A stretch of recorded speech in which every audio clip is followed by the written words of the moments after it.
Hey guys. Hi. How are you, Bethany? Good. How are you? I'm doing good. Yeah. Yeah, I'm just retired, but that's nothing new. Yeah. All the time. Hi, Paris. Hi, Boo. Hi, Bethany. Hi, Stephanie. How are Hey, you? Perry. I'm good. Oh, thank you for doing the $6 sale on your page, your VIP page, Stephanie, because I did it and I am pretty much bulked up on spring. I'm just waiting for water you up to come out. Oh yeah, I know. I just was like, I don't even care how much I discount these for. I just want to get rid of them because I just worry about them being in my house for so long that they will expire by the time I even get around to selling them, you know? Right. I was like, I'd rather at least get something out of it than Exactly. So, and then it's funny because I was talking to Hillary and I was like, do you guys remember College Town? It was like an Argyle looking one. Oh, You liked that one? See, I didn't like that one. I had one left of that one. And I was like, Hillary, there's no way I'm going to sell this, even at $6. And then literally like within 12 hours, it was gone. I was like, oh, wow. I went. Wait, College Town, is that the? Oh no, I'm thinking of the one that was like red and black. Oh, I liked that one. Yeah, that one was called. I don't remember. Fashion Capital. Yeah. Yeah, that's the one. Yeah, no, College Town was like blue and gray and silver. Oh yeah. And it was Yeah, like, I wasn't sure about that one. it looked like a plaid sweater. Yeah. Hey, is that Christy on the iPhone or no? I don't know it just says iPhone in the corner. No. And I can't see who it is. Let me message her.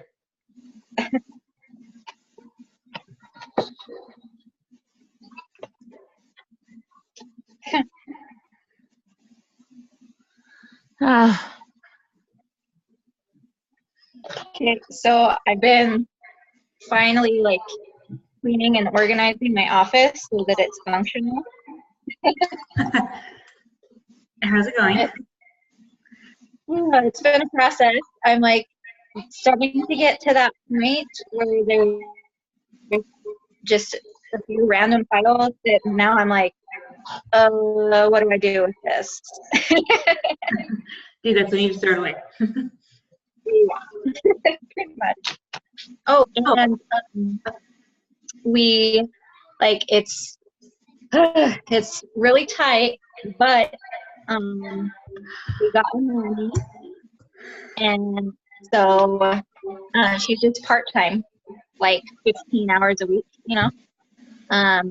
But it's enough that now I'm starting to be able to focus more on like the 6 P's and like actually be able to do the things that I want to do, but I never really had like the time and energy to do.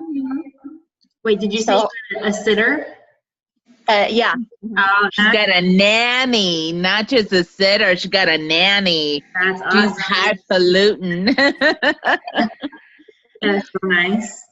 Okay, so apparently I have it set up so that when people get on the call, there's a waiting room that they wait in. And so I just messaged Christy. I was like, hey, are you on the call? She's like, yeah, I'm in a waiting room. Yeah, I was like, Interesting. Sorry, guys. Hopefully I will be notified if more people come into the waiting room. I'm still figuring out this Zoom thing, and as you guys know, those that know me well, I'm technology challenged. So, okay, I am going to go ahead and mute everybody and introduce Christy. Let's see, mute all. Okay, and then push record before I forget. Oh, it's already recording. Cool. Okay, well, welcome everybody to tonight's team meeting. I'm super stoked to introduce Christy because she is pretty new to our team. You joined in January, is that right? Yes? Okay, cool. Okay, so she joined College Street in January. And since then, I could have this wrong. I was looking in the virtual office and I don't understand how to read some of the reports, but it looked like you've achieved 4 jump starts. Is that right? Ooh, I think I got all of them because, Okay. yeah. Maybe they haven't given you the last 2 yet then, probably. Well, the only ones I didn't get is the enrollment right away because when I got my 5 enrollees, they were like within a week of each other, but they were only at the like middle to end of March. Oh, So, okay. That makes sense. So basically, she's a rock star as far as like getting her jump starts. She sold over $3,000 in nails last month, and for this month, she's already at over $700 in sales, and it's only the 8th of the month. So clearly, she's figured something out, and she's brand new.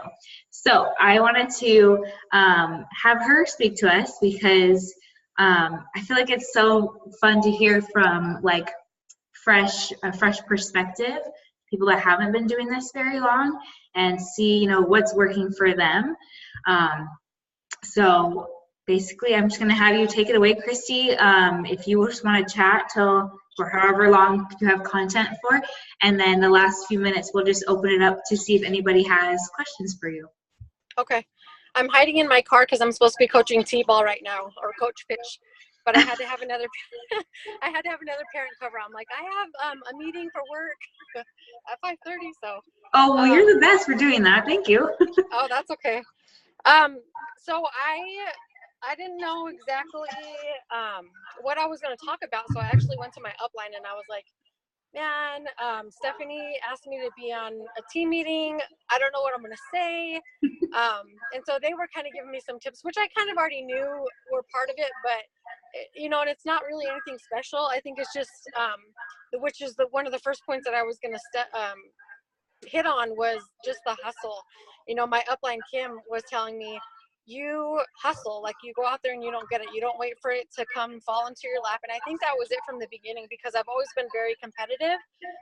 So when I started, because I really loved the product, I figured if I love it, everybody's going to love it, but the sales just don't fall into your lap. And so I learned quickly, and Kim used to say this too, and Lindsay, they sell themselves, but you got to get people to try them first. And so I was handing out samples like a mad lady. My starter kit samples were gone in like no time. And then, you know, I had to figure out the back office quickly to order more samples and stuff like that. But I was just, you know, I was sending stuff in the mail. I was getting them on people's hands, and then I was doing a lot of follow-up afterwards. A lot of people were saying, oh, I got my sample, but I haven't had time to try it yet. And, you know, I have a sense of humor, and so I would always use it, like, you know, when I'd message back, what? You got to try it. That's the whole purpose, is these things take 10 seconds to put on, you know, give it a try, and then you can see how long it'll last for you. And that kind of helped. So the hustle was pretty important. The passion was tied into that. I really loved the product. I've never sold anything before. I'm an outpatient mental health counselor. I've been working in that field for 13 years. So I'm a social person, but I've always felt like most products that people sell, like you're just like pushing it onto people and pushing it onto people. But I think with this product, it's kind of easy for them to come to you once they've tried it, because I used to get my nails done for years and I got tired of my nails being messed up, having to be on somebody else's schedule, having to pay so much money. And so I took a break, and that break lasted over a year, but I still missed my nails. So when I ran into this product, I was like, this is the solution. And it's the opposite of everything I didn't like about getting my nails done before. So that's what really made me jump.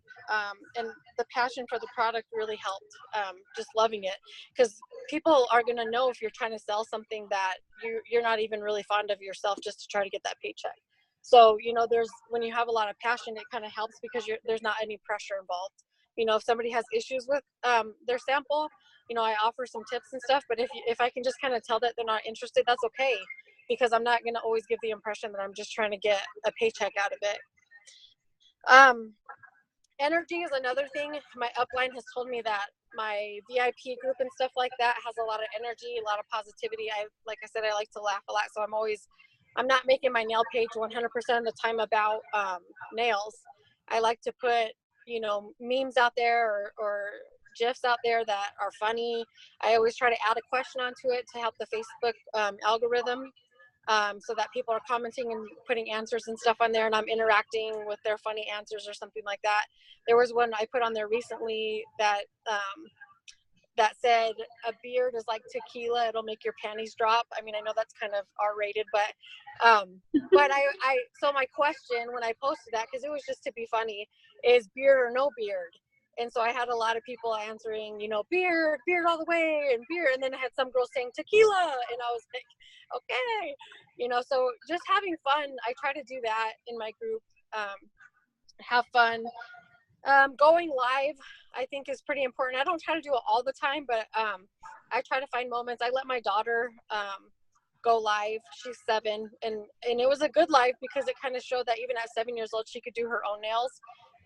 When it was bottles of nail polish, there was no way I would ever let her do it. So she's, you know, she watches all the YouTube videos, so this was her chance to be a YouTuber, she thought. And so I let her get on and be live. And, you know, of course she was taking 10 hours, so I had to cut her short, like after only a few nails. But I mean, having fun like that, you know, because she got to do her own thing, and she made comments that were kind of silly. And I would just, you know, correct her if it was kind of wrong. And she had fun. And there was a lot of engagement there too, because everybody's like, hi, Jordan. So going live helps. The last thing that I have written down just for kind of points is being a team player. I live in a small town in Arizona. We have about 5,000 people here. And 2 of my enrollees are from the same town. We're all in the same town here. And one of them was very hesitant from the get-go. We knew she could have been a good stylist, but she was really hesitant for that main reason, that we're in a small town. Like, I don't want to take business from you. And I, you know, and I at the same time was kind of questioning that too. But the more I talk to my upline, the more it's like, there's plenty to go around. And so I ended up getting 2 people in Flagstaff, which is an hour and 15 minutes away from me, and then 2 people in my hometown. So there's 3 of us here. But being a team player is important, because right off the bat, we had people messaging one of us that are in Holbrook and saying, hey, Christy gave me the sample, but I want to book a party with you, but I don't want to make her mad. And we kind of nipped that in the butt right away, because they would message me and I would say, we all just need to be on the same page. The second that there's any drama between the 3 of us, nobody's going to buy from us. So not just, again, for the paycheck, but I'm not about drama. So I told them, you know, if somebody wants to buy from you, let them buy from you. I'm not going to, you know, give them a dirty look the next time I see them in the only grocery store in town. So, you know, that kind of helped too, to be able to just keep that encouragement going within my team and be able to continue to promote that the product is for the customer. It's not for our paycheck. Those are the biggest points that I had to kind of talk about. Thanks, Christy. So some questions I had as you were going on is, I was wondering, like, what is your specific process that you use? So once you send a sample out, like, how soon do you follow up, and how do you keep track of who you've sent samples to, so you know who to follow up with? Like, do you have a system for all that, or is it just on your brain? I was just going to say, no, I'm a hot mess.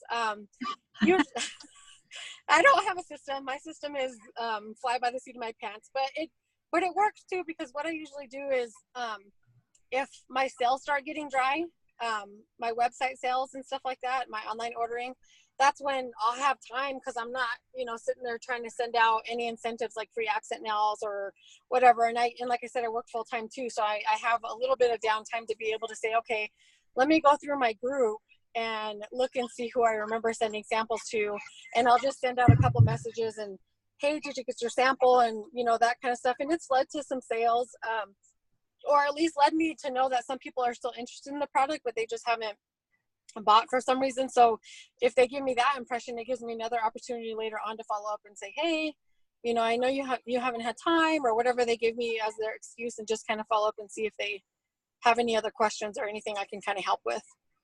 Okay. So I kind of do it more on my downtime, or I guess a reminder too, if somebody I sent a sample to, you know, comments on one of my posts or somebody else's posts, that kind of cues me too. And so it's another fly by the seat of your pants. I'll be like, oh, I sent them a sample a week or 2 weeks ago. So I'll message them right away instead of waiting for my downtime to be able to send some out. So it's just kind of whenever. Okay, cool. And then I was going to ask, like, what your wording is you kind of touched on this a little bit, but like how you word the follow-up, because I feel like so many people like have a fear of, how do I follow up with somebody? Like, I sent them a sample, like, what do I say? Do you have like a phrase that you use that you feel like takes the pressure off of following up or anything like that? I think one of the biggest things is personality. Like even when you're messaging somebody, texting them, whatever you're doing for follow-up, the way that you communicate, the words that you choose kind of shows your personality. And so most of the time I find myself, and I feel like I say the same thing all the time, but I find myself saying, "Hey girl," on most of my messages first. But I think, I'm a genuine person, and that's another one of the things I told my upline. Like, I'm a humble person. I have a hard time, like tooting your own horn and stuff, but I'm being genuine when I'm like, "Hey, what's up?" And that's my way of saying it when I first reach out to somebody. It's not, "Hey, did you get your sample?"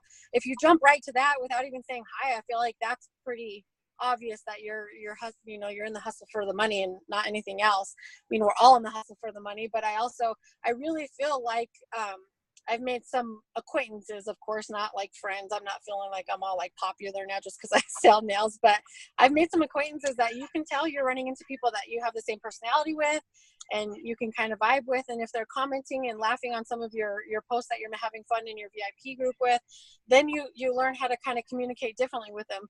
There's some people that are very reserved, and so I'm reserved when I talk to them. There's some people that are very flamboyant in the way that they communicate, and so I can kind of let loose and communicate with them differently. But I find myself always starting off with, "Hey girl," and did you get your sample? How'd you like it? And if they didn't like it, what? Like having, and I always use my emoji faces. You're kidding me, and always the LOLs and stuff like that. But that's, again, part of my personality, and so it kind of takes the edge off of feeling like there's so much pressure and stuff like that. Okay, so that is a great comment, because obviously there will be people that don't enjoy the sample. So like, what have you done in that situation? Have they ever converted to liking it? Like, maybe they got a dud? I don't know. Like, what have you noticed from that experience? So I haven't had a lot. I did have one, and what I did for follow-up, because it wasn't even in a private message, it was on the website, is I offered to come and apply a sample for her. I believe she was foreign, which I don't know if communication, I mean, the culture is something to kind of take into consideration, because maybe she didn't understand me when I gave her directions on how to do it. Even though I give people my business card that has the directions on the back, it doesn't always give the tips that you would give somebody else if you were talking to them face to face.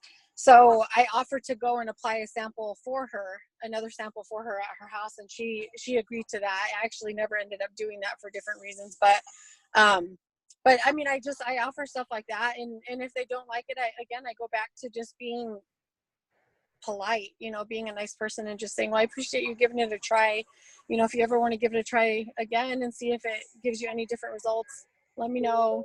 But I think the group itself kind of helps the persuasion, because I always tell, and I'll post this in my group, my VIP group, I'll say, "Hey, nobody wants to hear from me 24/7. I don't want to be somebody pushing a product on you guys. You guys show your results, post your nail fees, give me your feedback, even if it's not positive, and we'll go from there." But 99% of the people that post anything are in love with the product, and they have positive things to say.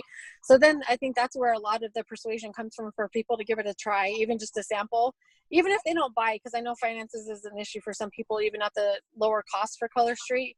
Right. But there's a lot of persuasion when you can get a lot of group interaction and a lot of nail fees. And so I have a lot of regulars that post nail fees on my page, but I also every once in a while will, throw something out there about, let's post a nail fee and, give something simple away.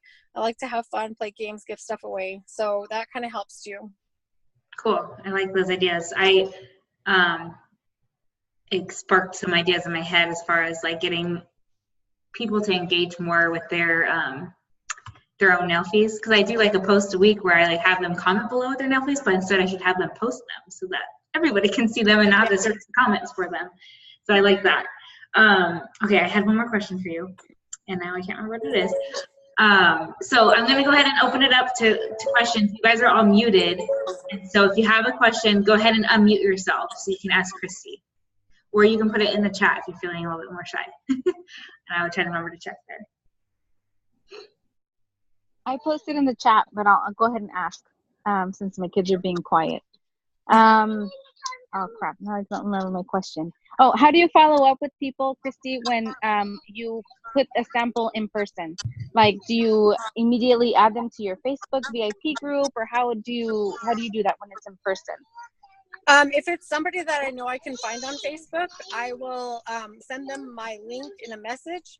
Because again, I think when you do things more private, it doesn't feel as pressured. Like it feels more intimate. Like you're spending time to reach out to just that one person.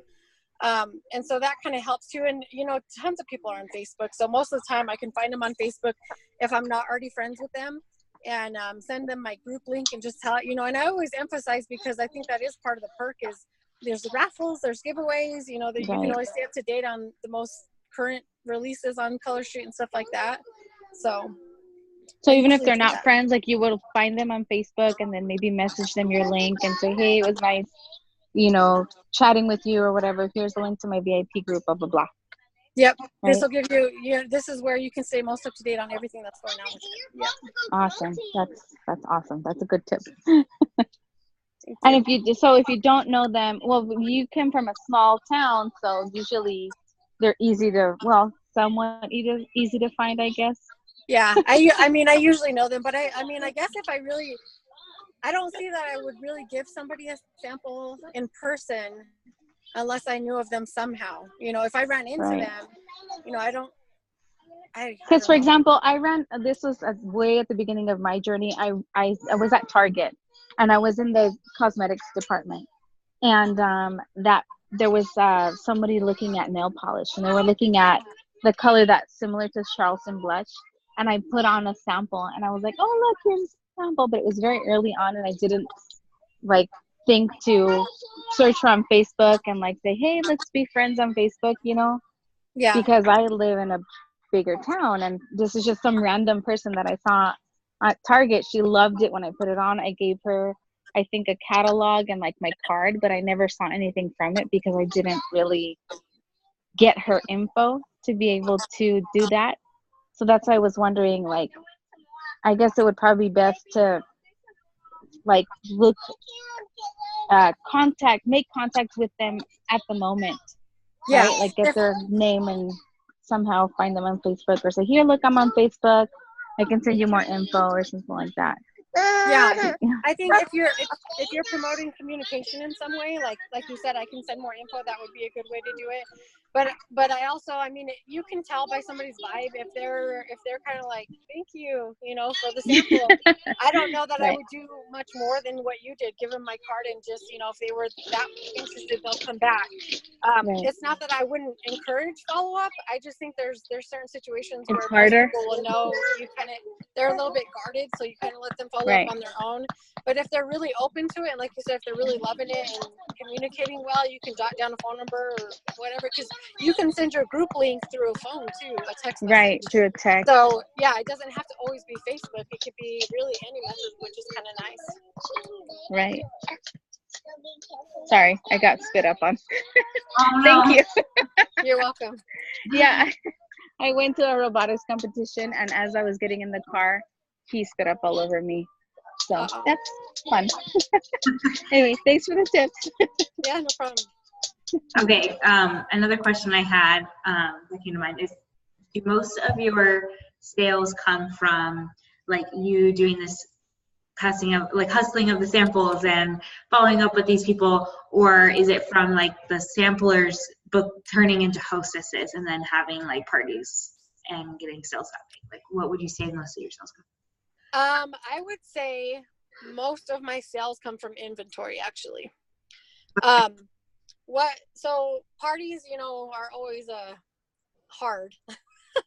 They're hard to maintain consistent parties for me anyways. I've had pretty consistent parties, but I put more effort into selling stock and pushing website orders for raffles that I do through my page and stuff like that.